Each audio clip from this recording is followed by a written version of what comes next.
Mesdames et messieurs, ça pleure en Ukraine. La Fédération de Russie vient de faire parler d'elle, mais de la plus belle des manières. Alors, dans cette nuit du 15 au 16 février 2025, les hommes de Vladimir Poutine ont versé une attaque de très grande envergure sur le sol de Volodymyr Zelensky. Et à l'heure où on nous parle, il y a quelques repos éternels, mais aussi la Russie a privé plus de 100 000 personnes à l'électricité. Ah oui, c'est grave. Plus de 100 000 personnes dans la ville de Nikolaev ont été privées de l'électricité. Mesdames et demoiselles et messieurs, pendant que Donald Trump et tous les autres, Vladimir Poutine, sont en train de trouver des issues de sortie de ce conflit, mais la Russie montre du voirâtre à Volodymyr Zelensky et veut coûte que coûte pousser ce monsieur parce qu'il est en train de faire en fait la rébellion. Vous comprenez? Poutine veut pousser ce dernier à aller sur la table de négociation. Alors, Volodymyr Zelensky est sorti de son silence après cette attaque aérienne. Écoutons voir ce que le chef d'État ukrainien nous dit. Mais c'est vraiment alarmant parce que la situation sur le terrain n'est pas comme le monde pense. Oui, l'heure est grave sur le terrain. Mesdames et messieurs, sans toutefois tarder, allons-y dans les profondeurs. Mais avant de continuer, rassurez-vous de mettre suffisamment de j'aime. Mettez beaucoup de j'aime. Partagez la vidéo dans tous les groupes possibles. Mettez vos avis en commentaire. Même si vous n'avez rien à écrire, mettez salut état d'urgence. Abonnez-vous à nos différents canaux YouTube et Facebook état d'urgence. Donc, lorsque vous savez que vous êtes sur la page état d'urgence, sur YouTube ou sur Facebook, c'est que vous vous trouvez chez nous, chez vous. Mesdames, Mesdemoiselles et messieurs, on nous annonce que plus de 100 000 personnes ont été privées de chauffage dans la ville de Mykolaïv après une frappe russe, selon Volodymyr Zelensky. C'est Zelensky lui-même qui sort de son silence et qui fait cette annonce. Vous comprenez? Zelensky en personne, le chef d'État ukrainien.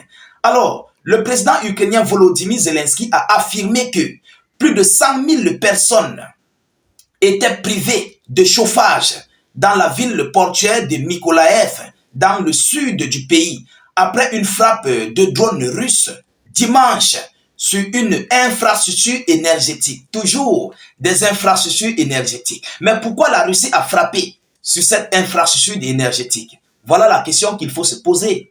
Ah oui, voilà la grosse question qu'il faut se poser. Chers dames, chers messieurs. Alors, évidemment, vous savez que ce sont ces infrastructures énergétiques qui servent, en fait, à l'armée ukrainienne de réparer leurs engins en panne, de ravitailler leur industrie militaire de fabrication, soit de drones, soit d'armes ou bien de missiles, ainsi de suite. Vous comprenez? Et c'est pourquoi la Russie a visé cette infrastructure énergétique. Les Ukrainiens ne vont jamais dire cela. Le monde entier ne va jamais dire cela. Plus précisément, ceux qui sont avec l'Ukraine, donc l'Ukraine et ses alliés ne vont pas dire ce que cette industrie énergétique travaille et pourquoi la Russie a visé. Vous comprenez? Selon les informations, Zelensky dit, je cite, ceux qui veulent restaurer la paix et de préparer et se préparent à des négociations ne font pas ça, selon Volodymyr Zelensky. Ceux qui veulent restaurer la paix et se préparent à des négociations ne font pas ce que la Russie vient de faire. Ah bon? Mais pendant ce temps, tes alliés qui veulent aussi la paix continuent d'envoyer des armes à l'Ukraine. Tes alliés qui te poussent aux négociations, qui te privent même d'ailleurs de négocier parce qu'ils ne l'ont pas poussé aux négociations, ils sont en train de le priver de négocier parce qu'ils veulent continuer ce conflit. Ils ont vu qu'ils ont perdu. Vous comprenez? Et ils veulent tout mettre en leur faveur. Mais ce sont tes alliés qui font en sorte que la Russie puisse frapper ainsi, M. Zelensky. Il faut que tu comprennes ça.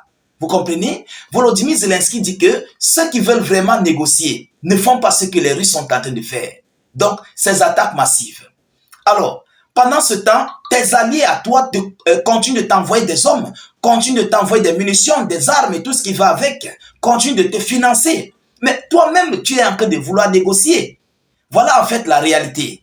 Vous comprenez? Alors, en précisant que les équipements travaillaient activement pour rétablir le chauffage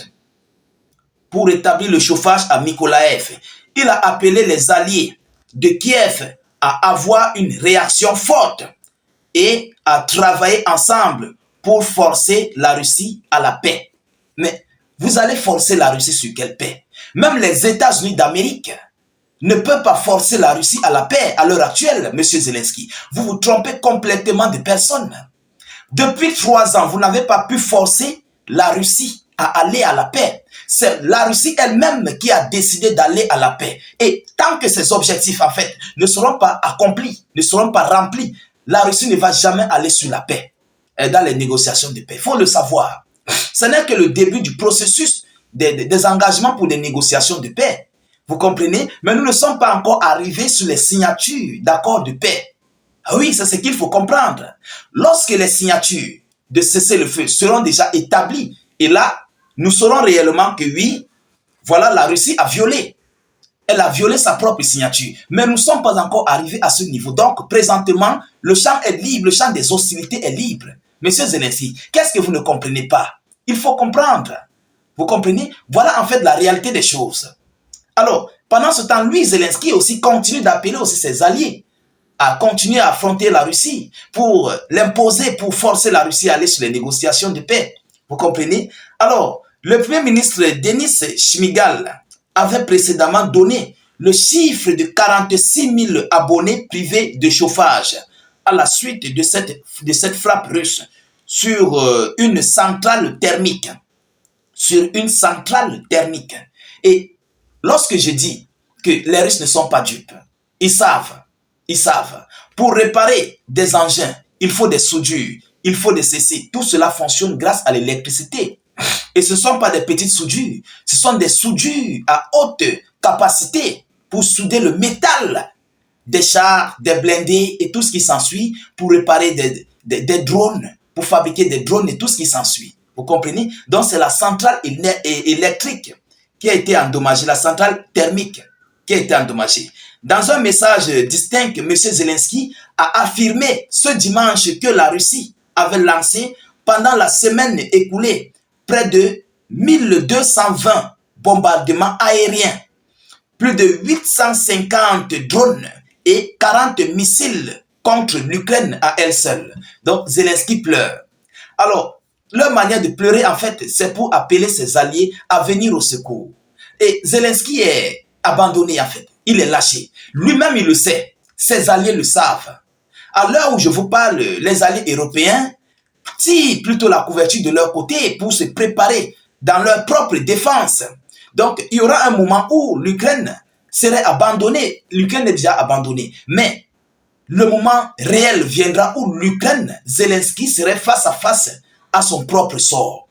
Ah oui, il serait à son propre sort. Il n'y aura plus ses alliés, il n'y aura plus qui que ce soit pour essayer de soutenir Volodymyr Zelensky. Je crois que c'est sur cette phase que les Russes sont en train de procéder. Ah oui, mesdames et messieurs. Et il faut savoir quelque chose. Tant que les Russes n'ont pas libéré la localité de Kursk, il n'y aura jamais de négociation de paix. Parce que même si, présentement, avec l'arrivée de Donald Trump, vous comprenez, et qu'on constate que oui, les choses se sont accélérées et que bon, voilà, il faut déjà passer sur les signatures de paix. La Russie va dire, mais écoutez, je vais faire cette négociation de paix avec qui va signer les documents. Alors, en ce moment-là, il va donc falloir quelqu'un légitimement élu. Oui, voilà le gros piège que l'Ukraine ne voit pas. Si j'étais Zelensky, je devais organiser les élections dès à présent. Voilà le gros piège où Zelensky serait pris. Et je reviendrai dans les prochains jours à venir avec cette vidéoconférence.